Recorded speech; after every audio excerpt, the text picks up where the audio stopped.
Buenas noches, Dios les bendiga a todos. Espero que se encuentren bien en sus hogares, compartiendo con su familia. En esta noche vamos a hablar sobre parte de los mobiliarios del tabernáculo, haciendo énfasis en el altar de los sacrificios. Permítame orar. Padre Celestial, dirígenos en esta hora para que sea tu Espíritu Santo quien nos dé palabra de sabiduría y entendimiento para compartir tus escrituras. Todo lo que ocurre en el Antiguo Testamento es sombra de lo que en el Nuevo Testamento Jesús nos trajo. Así es que los nombres, los lugares, los acontecimientos, el tabernáculo mismo y sacerdocio, todos eran tipológicos en gran manera de la vida espiritual del Nuevo Testamento. Así es que en todas las Escrituras no hay nada casual. Cuando Dios pone un nombre o lleva a alguien por una experiencia, es porque Él, con esa experiencia o con ese nombre o con esa situación, iba a transmitirnos verdades para que quedaran muy bien grabadas en nuestra mente y en nuestro corazón, a fin de que podamos conocerle mejor y a fin de que podamos servirle de la forma que le sea a Él agradable. Por eso queremos repasar, queremos hablar acerca del tabernáculo, de ese mobiliario que había en el tabernáculo. Y al mirar esas cosas vamos a encontrar figuras, vamos a encontrar símbolos que nos van a hacer recordar, que nos van a hacer pensar en Dios y en cómo servirle en la mejor manera. Lo primero que vamos a decir es que el tabernáculo tenía prácticamente 6 muebles. Digo muebles porque su función era para hacer un servicio. Los 6 lo podemos mencionar desde la parte del lugar santísimo hasta afuera. En el lugar santísimo solo había un arca y luego estaba la cortina. En el lugar santo solo estaba el candelero, la mesa donde se ponían 12 panes y el altar del incienso.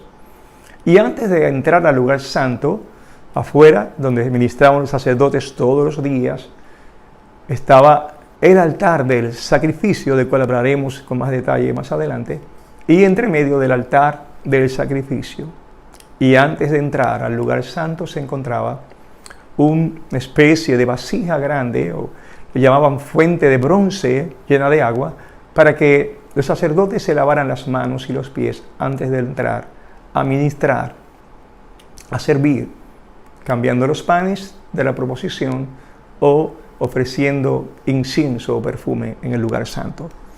Pero vamos a leer las Escrituras acerca de lo que Dios le dijo a Moisés de cómo hacer esos muebles.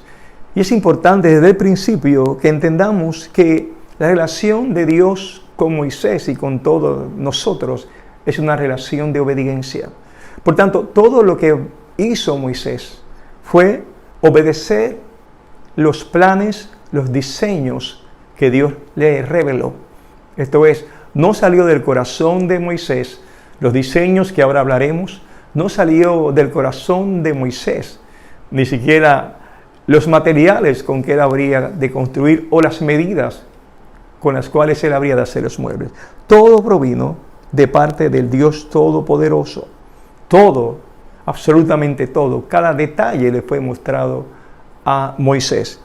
En Éxodo, capítulo 25 y versículo 8, la Biblia dice, Dios hablándole a Moisés, y harán un santuario para mí y habitaré en medio de ellos. Así que inmediatamente nos damos cuenta que la razón del santuario, que era una tienda en el desierto, un tabernáculo, era para que Dios allí se mostrara, para que Dios desde ese lugar se glorificara y le hablara al pueblo. No entraremos hoy en los detalles de cómo se hizo el tabernáculo, así es que vamos a leer entonces los muebles que se utilizaban. El versículo 9 de Éxodo dice, conforme a todo lo que yo te muestre, el diseño del tabernáculo y el diseño de todos sus utensilios, así lo haréis. Nos damos cuenta inmediatamente que hubo un diseño, que Moisés no iba a tener libertad para él hacer un lugar de adoración que él entendiera que era agradable a Dios. Nada de eso. Dios no dejó nada a la imaginación, sino que le dijo claramente, vas a hacerlo conforme al diseño, no solo del tabernáculo, sino de los utensilios, lo que se iba a utilizar para servirle y adorar a Dios. La primera cosa que Dios le habla a Moisés es acerca del arca. En Éxodo 25:10 dice: harán también un arca de madera de acacia, cuya longitud será de 2 codos y medio, su anchura de codo y medio y su altura de codo y medio. Un codo era 18 pulgadas.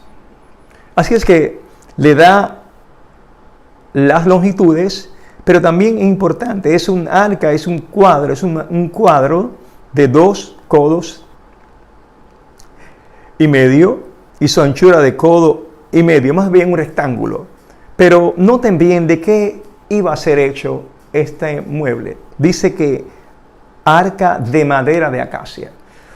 Todos los muebles del tabernáculo fueron hechos de madera de acacia. Todos, excepto la fuente de bronce, pues que era de bronce. Pero absolutamente todo lo demás fue de madera de acacia, recubierto por bronce o recubierto por oro. Pero el material principal interior era la madera de acacia. Le diré 2 características de la madera de acacia, es importante. La primera característica era muy fuerte, muy duradera. La segunda característica era que tenía espinas. Yo quiero que piensen bien, era de madera y tenía espinas. Vamos a seguir leyendo. Y dice el versículo 11: y la cubrirás de oro puro por dentro y por fuera, y harás sobre ella una cornisa de oro alrededor. El segundo mueble se encuentra en el verso 23, Éxodo 25:23. Voy tomando los textos que hablan de los muebles. Dice: harás asimismo una mesa de madera de acacia, su longitud será de 2 codos y de 1 codo su anchura, y su altura de codo y medio. Otra vez tenemos otra mesa en forma rectangular y madera de acacia. Luego el verso 24 dice: y la cubrirás de oro puro y harás una cornisa de oro alrededor. Tenemos entonces 2 muebles, ambos de madera de acacia. Luego leeremos la descripción del candelero. En el verso 31 de Éxodo 25 dice: harás además un candelero de oro puro, labrado a martillo se hará el candelero, su pie, su caña, sus copas, sus manzanas y sus flores serán de lo mismo. Oro puro. Ese candelero en este caso no era de madera, sino que era de oro puro. Así que tenemos que el candelero era de oro puro, tenemos que la fuente era de bronce y entonces el altar era de madera, de acacia, cubierto, y el altar también de incienso de madera cubierto. En caso del altar, cubierto de bronce. Luego, en Éxodo 27:1, dice: harás también un altar de madera de acacia de 5 codos de longitud y 5 codos de anchura. Será cuadrado el altar y su altura de 3 codos. Bueno, la primera descripción del arca, no el altar, la primera descripción que leí del arca era madera de acacia cubierta de oro, 2 codos y medio y su altura de codo y medio. Luego la mesa de los panes, luego hablamos del candelero y ahora es que estoy hablando del altar de las ofrendas. Creo que al principio describí en forma equivocada la primera parte como altar, sino más bien es el arca. La primera cosa fue el arca. Y ahora, el altar de las ofrendas, en Éxodo 27:1 dice que era también de madera de acacia, de 5 codos de longitud, iba a ser cuadrado, o sea, era 5 codos por 5 codos de anchura, completamente cuadrado, y su altura de 3 codos, y le harás cuernos en sus 4 esquinas, los cuernos serán parte del mismo, y lo cubrirás de bronce. Luego, la última descripción, o 2 descripciones más de los muebles, Éxodo 31, dice: harás asimismo un altar para quemar el incienso de madera de acacia, lo harás. Y luego, Éxodo 30:17, habló más a Jehová a Moisés diciendo: harás también una fuente de bronce con su base de bronce para lavar, y la colocarás entre el tabernáculo de reunión y el altar, y pondrás en ella agua. Estos son todos los muebles que estuvieron en el tabernáculo y luego se iba a repetir en el templo que hizo Salomón. Todos los materiales, oro, bronce, madera. Y todo lo que se hizo fue conforme al diseño de Dios. Cada cosa que se hizo fue conforme al diseño de Dios. Para que tuviera la aprobación divina, obviamente, tenía que ser hecho conforme a los detalles que Dios mismo había revelado. Por lo tanto, hacerlo de otra manera era un acto de desobediencia. Desde ahí Dios nos enseña que debemos someternos en las cosas que Él dice. Debemos hacerlo al pie de la letra, sin que haya improvisación de nosotros en cuanto a lo que hacemos. Es decir, Dios nos estaba enseñando la obediencia perfecta desde el principio en algo como la adoración y en la búsqueda de su persona. Vamos a mirar ahora qué hizo Dios para encontrar los constructores. Una cosa es el diseño. Dios le dio el diseño a Moisés, pero quien iba a construirlo eran otras personas. Y la Biblia dice en Éxodo 35:30, Moisés dijo entonces a los hijos de Israel: miren, Jehová ha designado a Bezaleel, hijo de Uri, hijo de Ur, de la tribu de Judá. Así pues, luego dice Éxodo 36:1, así pues, Bezaleel, Oholiab y todos los hombres peritos a los que Yahvé ha dado habilidad y pericia para saber realizar todos los trabajos en el servicio del santuario. Así es que Dios escogió a las personas y además de eso, Dios le dio habilidad y pericia para hacerlo. Cuando Dios quiere hacer algo, Dios no solamente da el diseño, sino que Él elige a las personas que habrán de hacer el trabajo y le da la capacidad de hacerlo. Por eso cuando Dios nos llama a hacer algún proyecto, cuando Dios nos llama a compartir su palabra, o nos llama a enseñar, o nos llama a orar por una persona, o nos llama a dirigir algo, Dios, si nos elige, nos va a dar la habilidad, nos va a dar la capacidad, nos va a dar el don para que eso pueda cumplirse, porque es algo que está en su plan. Dios siempre lleva a cabo sus planes y Él siempre va a encontrar la persona perfecta para llevar a cabo sus planes. No es tanto como que quién yo voy a elegir para que haga el trabajo, sino más bien quién Dios ha elegido para que haga el trabajo. Así es que Dios quiso elegir a Bezaleel, quiso elegir a Oholiab, está en Éxodo 36:1, y otros hombres que le dio habilidad, talento para hacer el trabajo. El altar de las ofrendas. Primero que vamos a decir era que el altar de las ofrendas se iba a utilizar todos los días. En ese altar de las ofrendas, todos los días se ofrecían holocaustos, se ofrecían ofrendas de paz y diferentes otras ofrendas. 6 diferentes ofrendas para ser exacto. Y también se hacía ofrenda o sacrificio de expiación. Era un altar que veremos más adelante, siempre estará encendido y le vamos a decir por qué. Hagamos un recuento de ese altar de las ofrendas. Era de acacia y tenía alrededor unos cuernos. Acacia y cuernos. ¿Cuál es la tipología bíblica acerca de los cuernos? Y la tipología bíblica acerca también de la acacia. Lo primero es que los cuernos tienen que recordarnos, y nos recordarán, cuando Abraham fue a entregar a Isaac como sacrificio a Dios. Dios le pidió como prueba de la fe a Abraham que sacrificara a su hijo Isaac. Y cuando él va a sacrificar a su hijo Isaac y levanta su mano para degollarlo, entonces Dios le habla y le dice: no extiendas tu mano sobre el muchacho, ni le hagas nada, porque yo conozco que temes a Dios, por cuanto no me rehusaste tu hijo, tu único. La Biblia dice: entonces Abraham alzó sus ojos y miró, y he aquí a sus espaldas un carnero trabado en un zarzal por sus cuernos. Noten bien, trabado en un zarzal por sus cuernos.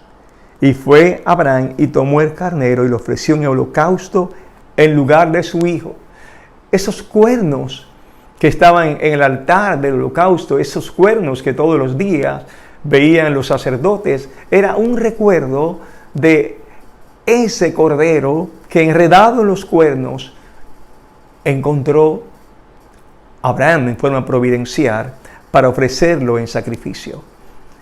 En Apocalipsis, cuando habla de Jesús como cordero, dice cordero con 7 cuernos. Así que esos cuernos van a darnos el recuerdo del sacrificio. Nos van a dar el recuerdo también de que la victoria de nuestra vida tiene que ver con el sacrificio del Señor Jesús por nosotros. De hecho, en el Salmo 18 y versículo 2 dice: Jehová, roca mía y castillo mío, y mi libertador, Dios mío, fortaleza mía, en él confiaré. Mi escudo y la fuerza de mi salvación, mi alto refugio. Pero, lamentablemente, nuestra versión Reina Valera dice: y la fuerza de mi salvación, más, en realidad, la palabra que utiliza para fuerza de mi salvación es keren, que significa cuerno. De hecho, la versión inglesa, King James, dice: y el cuerno and the horn of my salvation. El cuerno de mi salvación. La Reina Valera mantiene el significado de cuerno. La razón por la cual, disculpen, la versión inglesa retiene la definición de cuerno. La razón por la cual la Reina Valera utiliza fuerza de mi salvación es porque también el cuerno simbolizaba autoridad. En una guerra se sonaba la trompeta, que era una especie de cuerno, y entonces también llegó a significar la victoria. Así es que Reina Valera asume la traducción de la fuerza de mi salvación. Sin embargo, la versión King James mantiene el original de que Dios es el cuerno de mi salvación. Significa otra vez que en esa alabanza el salmista está pensando en ese altar que tiene cuernos, y en esos cuernos que le pueden recordar cuando Dios le suplió, Jehová Jireh le suplió a Abraham el sacrificio cuando aquel cordero estaba trabado otra vez en la zarza. La zarza es de madera y la zarza tiene espinas. Otra vez notamos la relación. La zarza tiene espinas y la acacia es un árbol de algunos 6 metros que también tiene espinas. Aquí volvemos a pensar en el Nuevo Testamento y en la tipología bíblica. Jesús le fue puesto sobre su cabeza una corona de espinas. Y notamos cómo Dios todas las cosas las va poniendo en orden para que nuestra mente pueda volver al pasado y pueda volver a recordar cómo Dios fue componiendo las Escrituras de tal forma que entendamos que la palabra o la Biblia es un libro inspirado por su persona y que en cada lugar podemos encontrar significados para nuestra vida espiritual. Pero además de eso, cuando la Biblia habla sobre Jesús, dice Isaías 53:2, subirá cual renuevo delante de él y como raíz de tierra seca. Otra vez hay un recuerdo a la madera, a la raíz de tierra seca.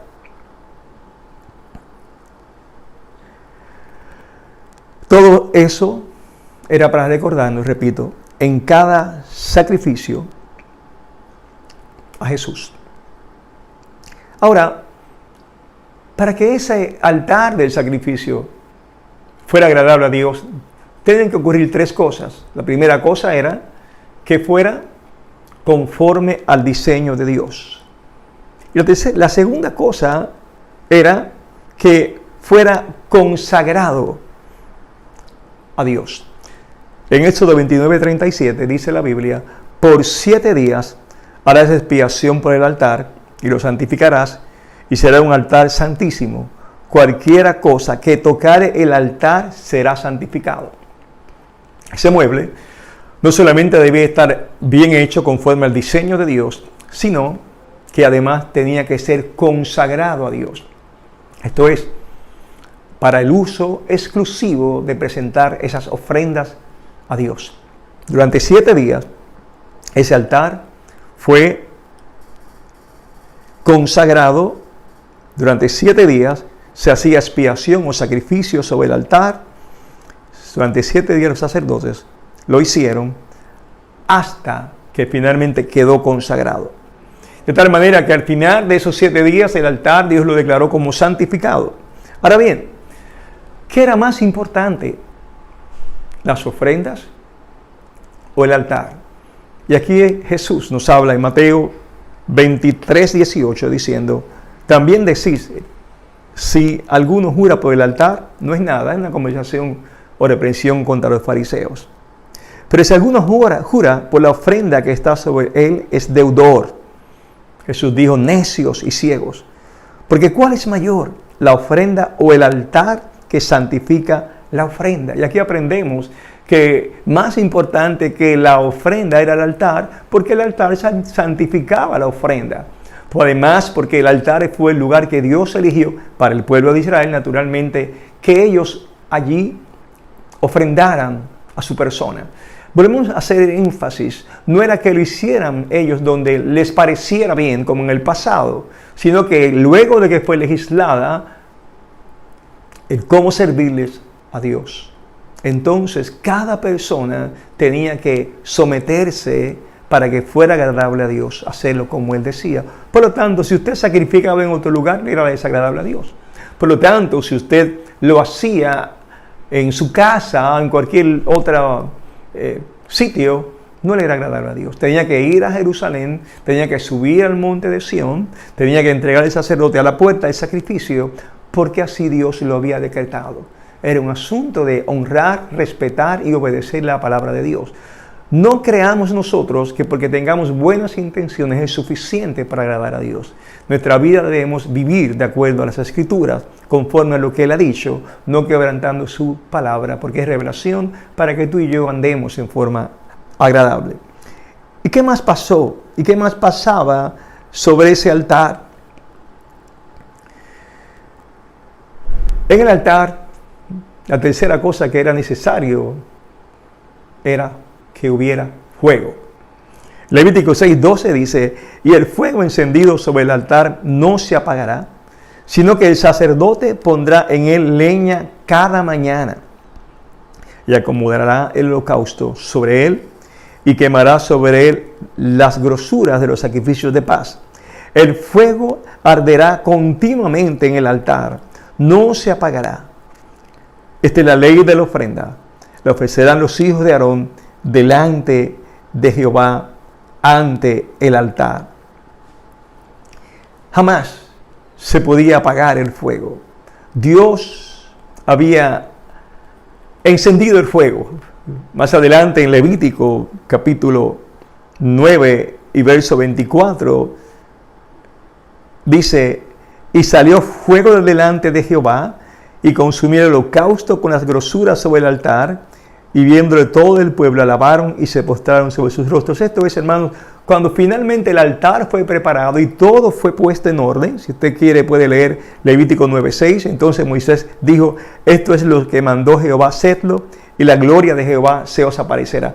Cuando ellos hicieron todas las cosas conforme a como Dios había dicho, entonces, y pusieron el holocausto, entonces Dios mismo consumió el holocausto, o sea, Él puso el fuego, y desde entonces el fuego tenía que estar absolutamente siempre encendido.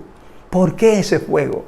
¿Cuál es la razón del fuego? Primero, porque ese fuego era donde el pueblo iba constantemente a llevar las ofrendas, pero también hay otras responsabilidades interesantes. Si bien Dios inició el fuego, le tocaba a los sacerdotes constantemente mantener el fuego encendido. En la Biblia, el fuego sería símbolo en nuestras vidas del Espíritu Santo. En Mateo capítulo 3 y versículo 11 dice el Señor, dice las Escrituras: yo la verdad os bautizo en agua para arrepentimiento, decía Juan el Bautista, pero el que viene tras mí, cuyo calzado yo no soy digno de llevar, es más poderoso que yo. Él os bautizará en Espíritu Santo y fuego.